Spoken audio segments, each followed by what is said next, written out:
Hi കൂട്ടുകാരെ, പുതിയൊരു വീഡിയോയിലേക്ക് എല്ലാവർക്കും സ്വാഗതം. അങ്ങനെ ദേവയാനിയുടെയും നയനയുടെയും സ്വഭാവത്തിൽ എന്തൊക്കെയോ പ്രശ്നങ്ങളുണ്ടെന്ന് അനാമിക മനസ്സിലാക്കേണ്ടിട്ടോ.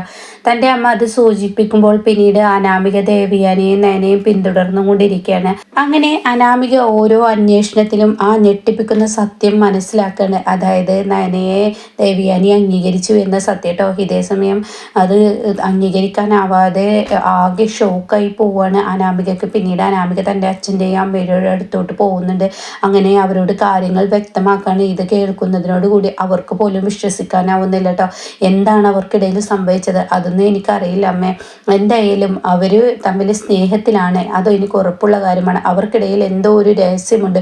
ഒരുപക്ഷെ ആ ലിവർ കൊടുത്ത പെൺകുട്ടി ഈ പെണ്ണാവുമോ, നയന എന്ന പേര് ഇവളാവുമോ എന്നൊക്കെ ചോദിക്കുമ്പോൾ അത് അന്വേഷണത്തിനൊടുവിൽ കണ്ടെത്തേണ്ടിയിരിക്കുന്നു. എന്തായാലും ദേവയാനി നയനയെ അംഗീകരിച്ചു, അത് സത്യം തന്നെ. വല്യമ്മ അംഗീകരിച്ചു കഴിഞ്ഞാൽ ആ വീട്ടിൽ പിന്നീട് എൻ്റെ സ്ഥാനം ഇപ്പോൾ ഓരോ ദിവസവും ഇല്ലാതായി കൊണ്ടിരിക്കുകയാണ്.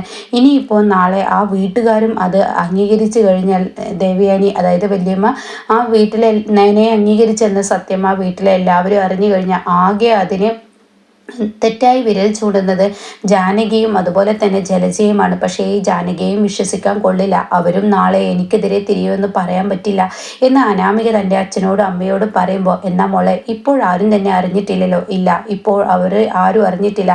അവരുടെ സ്നേഹം ആദർശേട്ടൻ പോലും അറിഞ്ഞിട്ടില്ല. ഒളിച്ചും പാത്തുമാണ് അവരുടെ സ്നേഹം തുടർന്നു പോകുന്നത് എന്നുള്ള ആ സത്യം വെളിപ്പെടുത്താണ് കേട്ടോ. ഇതോടുകൂടി അനാമികയുടെ അച്ഛൻ പറയണേ, എന്നാൽ മോള് ഞാൻ പറയുന്നത് പോലെ ചെയ്യുമോ? ഇത് കേട്ട ഉടനെ തന്നെ അനാമിക പറയാണ്, ഇതുവരെ അച്ഛൻ്റെ വാക്കുകൾക്കല്ലേ ഞാൻ ഇതുവരെ വില കൊടുത്തിരുന്നത്, അത് ഇനിയും തുടരുമെന്ന് പറയാൻ കേട്ടോ. എങ്കിൽ എൻ്റെ മോളെ ഇനി ആ ദേവയാനി അങ്ങ് ഇല്ലാതാക്കണം. എന്താ അച്ഛ ഈ പറയുന്നത്? ദേവയാനിയെ ഇല്ലാതാക്കിയ വല്യമ്മയെ ഇല്ലാതാക്കി കഴിഞ്ഞ ചോദ്യങ്ങൾ ഒരുപാട് ഉയരില്ലേ? ഈ കളിക്കുന്ന കളി പോലെ ആവില്ല. അല്ല മോളെ, അവരെ ഒന്നെങ്കിൽ തളർത്തിക്കെടുത്തുകയോ അതല്ലെങ്കിൽ അവരെ മരണത്തിലോട്ട് വിട്ടുകൊടുക്കുകയോ ചെയ്യണം. അച്ഛൻ നടക്കുന്ന കാര്യം വല്ലതും പറയുമോ? നടക്കുന്ന കാര്യമാണ് ഞാൻ നിന്നോട് പറഞ്ഞത്. ഞാൻ പറയുന്നത് പോലെ നീ അങ്ങ് ചെയ്യണം. എങ്ങനെയാച്ചാ അതിനുള്ള സാഹചര്യവും സന്ദർഭമൊക്കെ നീ ഒരുക്കി കൊണ്ടുവരണം. പിന്നീട് ആ കുറ്റം നയനയുടെ തലക്കങ്ങ് ഇട്ടാൽ മതി. എന്തായാലും ആ വീട്ടിൽ ആരും തന്നെ നയനയെ അംഗീകരിച്ചത് അറിഞ്ഞിട്ടില്ല എന്ന് നീ പറയുന്നല്ലോ. അതേ അച്ഛാ, ആരും അറിഞ്ഞിട്ടില്ല. എങ്കിൽ ഞാൻ പറയുന്നത് പോലെ സാഹചര്യവും സന്ദർഭവും ഒക്കെ എങ്ങനെയെന്ന് നോക്കി നീ അവരെ അങ്ങ് തീർത്തേക്കണം എന്ന് പറയണേട്ടോ. ഇതോടുകൂടി അനാമിക അത് കൊള്ളാം എന്ന് തന്നെ അനാമിക പറയണേട്ടോ. പിന്നീട് അനാമിക ഒന്നും നോക്കില്ല.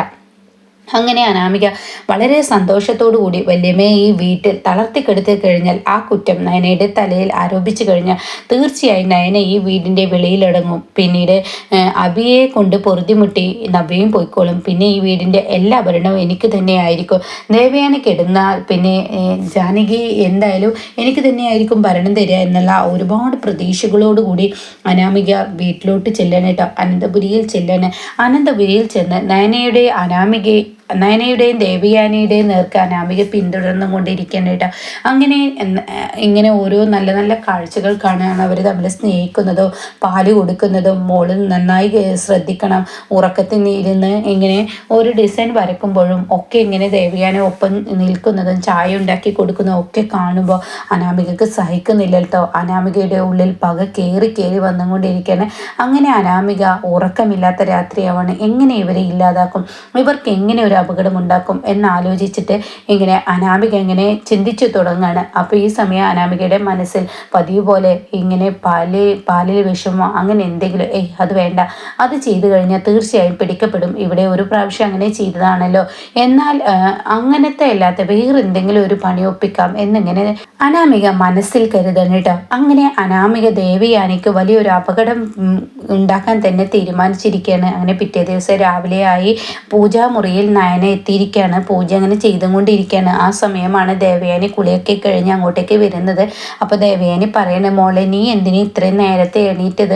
ഒന്നുമില്ല അമ്മേ, ഇന്നലെ ഉറക്കം കിട്ടിയില്ല, എന്തോ നേരത്തെ എണീക്കണമെന്ന് തോന്നി, എന്തോ ഒരു അപകടം നമുക്ക് മുന്നിൽ വരുന്നത് പോലെ തോന്നുന്നു. അത് കേൾക്കുന്ന അനാമിക ഇവരെ പിന്തുടർന്നുണ്ടല്ലോ.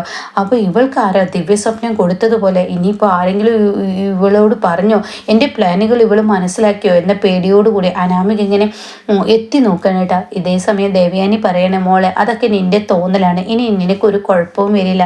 അറിയില്ല അമ്മേ, മനസ്സിനൊരു ഭീതി പോലെ. എനിക്കല്ലേ കുഴപ്പം, അമ്മയ്ക്ക് എന്തോ അപകടം സംഭവിക്കാൻ പോകുന്നത് പോലെ എൻ്റെ മനസ്സിൽ ആരോ ഇരുന്ന് പറയുന്ന.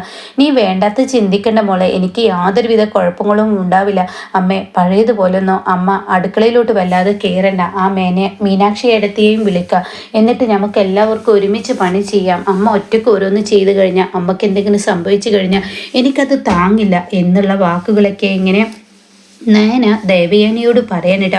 അപ്പോൾ ദേവയാനി പറയാണ്, ഇല്ല മോളെ, എനിക്ക് യാതൊരുവിധ പ്രശ്നങ്ങളും വരില്ല, എന്നാൽ അമ്മ നല്ല ശ്രദ്ധിക്കണം എന്നൊക്കെ ഇങ്ങനെ പറയാണ്. ഈ സമയം നയനയാണെങ്കിലോ പൂജാമുറിയിൽ നിന്ന് ദേവയാനിക്ക് ഇങ്ങനെ ഭസ്മൊക്കെ തൊട്ട് കൊടുക്കാൻ, അതായത് പ്രസാദമൊക്കെ തൊട്ട് കൊടുത്തതിന് ശേഷം നയന അവിടെ നിന്ന് ഞാൻ പോട്ടെ, ഒരു കോഫി ഇന്ന് എൻ്റെ വക അമ്മക്ക് ഞാൻ ഇട്ട് തരാം. അമ്മ ഇന്നിവിടെ കുറച്ച് നേരം ഒന്ന് പ്രാർത്ഥിക്കുക, എൻ്റെ മനസ്സിൻ്റെ ആശ്വാസത്തിന് വേണ്ടിയിട്ടാണ്.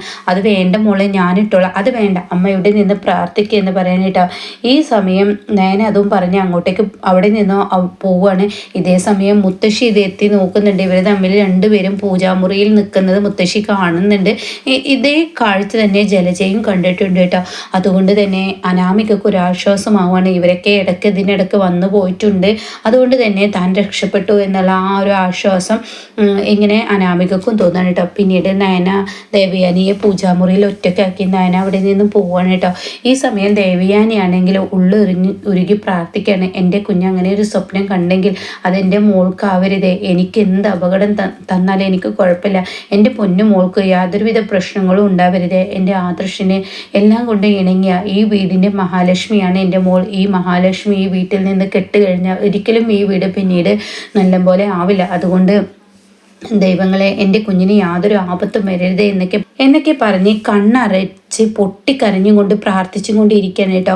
അതൊക്കെ കേട്ടിട്ട് അനാമിക പുറത്ത് നിൽക്കുന്നുണ്ട്. നിങ്ങൾ കരഞ്ഞോ? നിങ്ങൾ എന്തായാലും കരഞ്ഞോ? ഇനി നിങ്ങൾക്ക് കരയാൻ കണ്ണുനീരുകൾ ഒരുപക്ഷെ ഉണ്ടാവില്ല എന്ന് തോന്നുന്നു. എന്തായാലും നിങ്ങളുടെ പണി ഇതോടുകൂടി തീരുന്നു. നിങ്ങളുടെ മോൾക്കല്ല സംഭവിക്കുന്നത്, നിങ്ങൾക്കാണെന്ന് പറഞ്ഞിട്ട് അവിടെ ഇരിക്കുന്ന നിലവിളക്ക് കൊണ്ട് ഒരൊറ്റ അടി ദേവയാനിയുടെ തലക്കിട്ട് അടിക്കാൻ കേട്ടോ.